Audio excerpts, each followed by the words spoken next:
Es un capítulo de la historia política de México, o diría yo más bien, es varios capítulos.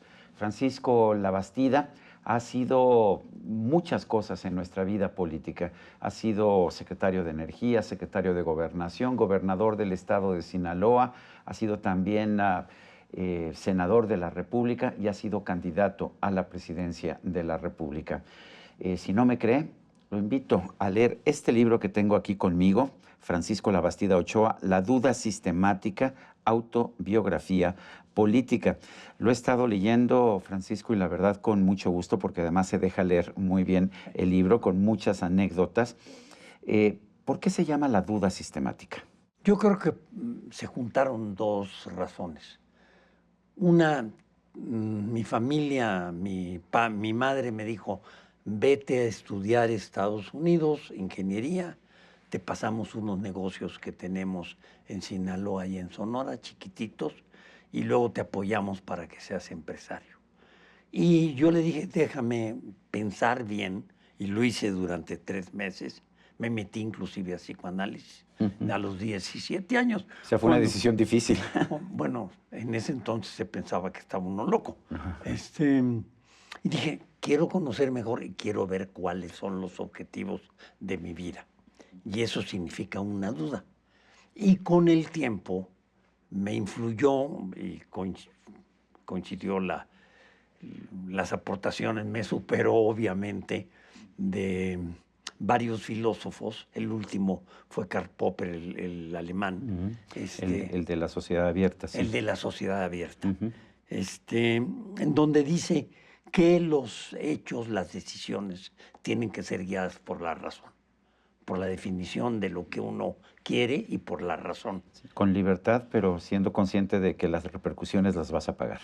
Sí, sobre todo las decisiones que le competen al sector público. Tienes que ver las consecuencias de las decisiones que tomas. Pero entonces, ¿por qué la duda sistemática? ¿Tuviste esta duda de si querías ser empresario como quería tu familia o si querías tener otro rumbo? Me dediqué entonces, escogí estudiar economía en la UNAM y meterme al sector público. No pensé meterme a la política, pensé meterme al servicio público. Como servidor público. Como servidor público. Que empezaste muy joven, además. A los 19 años de edad. Cuéntanos la anécdota. Abren un concurso en la Secretaría de Hacienda, 5 plazas, nos presentamos más de 50 gentes y yo tengo la fortuna, la suerte de que preguntan en lo que yo estaba estudiando en tercer año de economía. Entonces, ni modo. ¿Te sabías todas las respuestas? Me sabía todas las respuestas, pero no es que fuera más inteligente o más capaz que los otros compañeros. Había economistas recibidos, sino que simplemente... O sea, entraste a trabajar al sector público antes de haberte recibido como economista. A los 19 años me recibo 2 años después.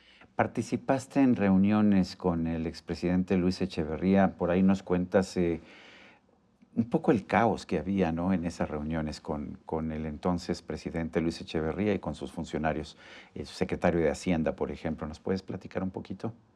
¿Cómo no? Relato un incidente fuerte, 2 incidentes con él. En uno de ellos nos llaman al director de inversiones públicas. Yo era subdirector de inversiones públicas, un poco para regañarnos. Y estaban parados en el Salón Colima, en Los Pinos, el presidente Echeverría, el secretario de Hacienda, Hugo Margain, el secretario de la presidencia, Hugo Cervantes del Río, y llegamos don Fernando Iriarte y yo. El gran ingeniero Fernando Iriarte, que fue el gran ingeniero. Director de la Comisión Federal de Electricidad. Secretario de Energía. También. Dicen de él que fue el mejor ingeniero civil del siglo XX. Bueno, entonces llegas a esta reunión, ¿y qué pasó? Y entonces empieza a regañar, bueno, se paseaba como león enjaulado el presidente Echeverría, sí, de un lado para otro, y empieza con ese vozarrón que tenía. Dijo, los he mandado llamar porque quiero que me expliquen por qué no se cumplen mis instrucciones. Les he mandado llamar para saber por qué mis órdenes no sirven para nada. Tú, Hugo, refiriéndose a Hugo Margain, sí, lo que te pasa es que solo te interesan los ricos, no te interesan las necesidades del pueblo. Y Hugo, obviamente, Sí. todo El sacado de secretario de onda. Hacienda, sí. Y- Que sí venía de una familia, digamos, muy próspera, ¿no? Sí, Sí. sí, sí. Y entonces agarra luego a don Fernando Iriart y dice, usted, ingeniero, ¿qué le pasó? Se le acabó ya el entusiasmo social, el deseo de resolver los problemas. Y como yo quería mucho al ingeniero Iriart, se me calentó la sangre.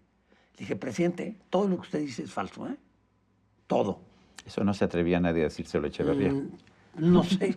No, Sí. yo sé que que nadie se atrevía. Dije, a esa distancia. Dije, todo lo que usted dice es falso, ¿eh? Hugo Margain se quedó quieto, pero Hugo Cervantes del Río se movió y me empezó a hacer así. Secretario de la presidencia. El Entonces. secretario de la presidencia me empezó a hacer así, bájale, ¿no? Sí. Y entonces le dije, ¿y sabe por qué miente? Porque le mienten a usted y usted les cree. Dijo, ¿cómo? ¿Quién me miente? Y entonces me jaló a una distancia de 20 centímetros las caras. Dijo, ¿quién me miente, Paco? Le dije, le mienten la gente del departamento del Distrito Federal. Dije, y le doy los nombres y lo que le dijeron. ¿Quiere que empiece por arriba o por abajo? A ver, me dijo, por abajo. El regente era su cuñado. Sí. A ver, por abajo. Le dije, mire, tal funcionario le dijo esto, esto, esto, otro, y todo es falso. No tienen plano, no tienen terreno, no tienen un plano de urbanismo, no tienen el tamaño de las casas, no saben si tienen dinero o no tienen dinero, no saben si necesitan un subsidio o no necesitan un subsidio, no saben si necesitan un crédito o no crédito, y le dijeron que tenían todo resuelto. Y usted les creyó.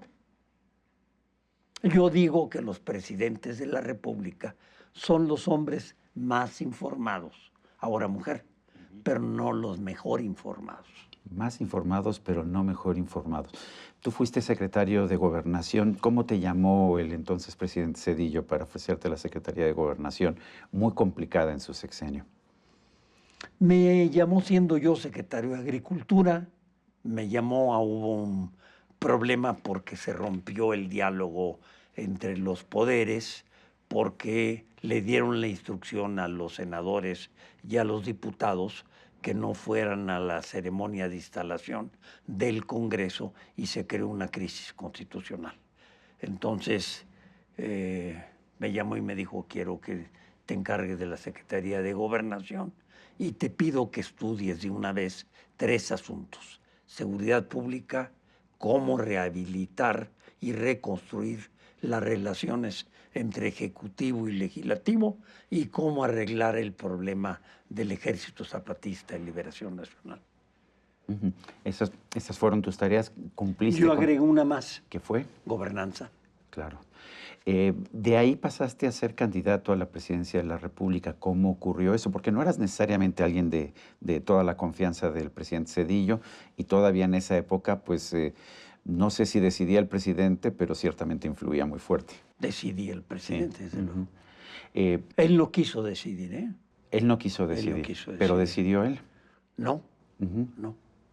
Él decidió el camino y el presidente del partido y yo le dijimos en 3 ocasiones que era un gran error. Que era una elección, una elección. Una elección interna en donde hubo 18 millones de boletas, hubo 68,000 casillas instaladas, 210,000 personas contratadas durante 15 días para hacer el proceso. O sea, el partido se convirtió en autoridad electoral y estuvo abierto a toda la población. ¿Por qué te oponías a ese proceso de, digamos, de elección primaria como hay en Estados Unidos? Porque le rompía las finanzas al partido. Ya nos había dicho Zedillo, déjame decir una cosa a favor de él, yo considero que es una gente honesta. Yo creo que simplemente no nos quiso escuchar o estaba casado con una idea. Él, tengo la impresión, no era un asunto personal, no es que no me quisiera. Yo le renuncié 4 veces, ¿sí? No, yo creo que él no quería que el partido no siguiera en el poder y creo que quería, son suposiciones mías, que el partido perdiera porque creía que con eso se ganaba la democracia.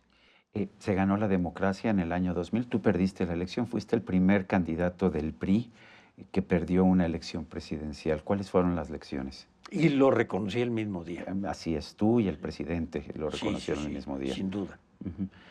¿Cuáles fueron las lecciones de esa derrota del PRI en las elecciones del año 2000? Yo creo que la primera lección es que es muy difícil ganar una elección con el presidente en contra. Esa es la primera y es importante. El presidente Zedillo estaba en contra de él. Estaba en contra, Él quería sí, sin duda. una Que no alternancia de ganáramos. partidos. A ver, saca tus propias conclusiones, Sergio. Tú eres un hombre más que inteligente, lúcido. Gracias. Lúcido, sin duda alguna, agudo, pero saca tus propias conclusiones. Si el candidato le toca la puerta al presidente y le dice que quiere pedirle el favor de que publicite que la economía del país está creciendo rápidamente, al 6% anual, y que se están generando centenas de miles de empleos, y te dice el presidente que no, que porque la gente va a pensar que te está ayudando a ti. Si le dices al presidente que te autorice que se importen coches chocolates que ya se habían autorizado, 1,5 millones, y te dice que no, que porque va a decir que te ayudan a ti. Si le dices al presidente, si le pides al presidente que se publicite que el número de homicidios está decreciendo, decreció 30%. ¿Y sí estaba decreciendo? Sí, decreció 30% y secuestros 70%. ¿Sí? Hicimos el primer Plan Nacional de Seguridad Me acuerdo Pública. muy bien, tú desde la Secretaría de Gobernación. Si el presidente le habla a un gobernador y le pide que bombardee, que destruya una gira por su estado, y el gobernador te lo comenta. O sea, él no quería que ganaras.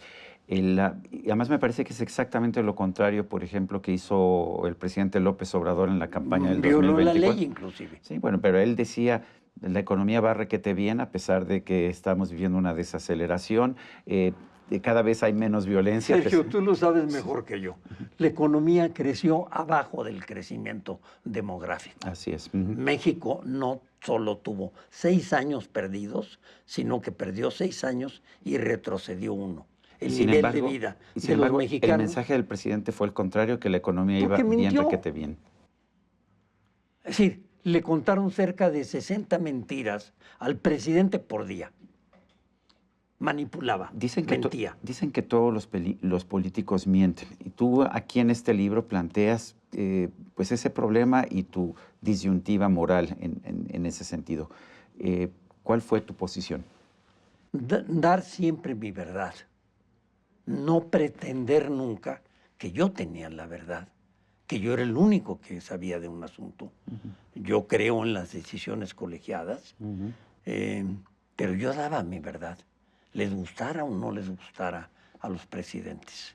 En esta duda sistemática que has tenido en tu vida política tan amplia, ¿cuáles son las lecciones más importantes que le dejarías, digamos, a un político o a un servidor público de 19 años que tenga la oportunidad en este momento de participar en reuniones con los grandes políticos?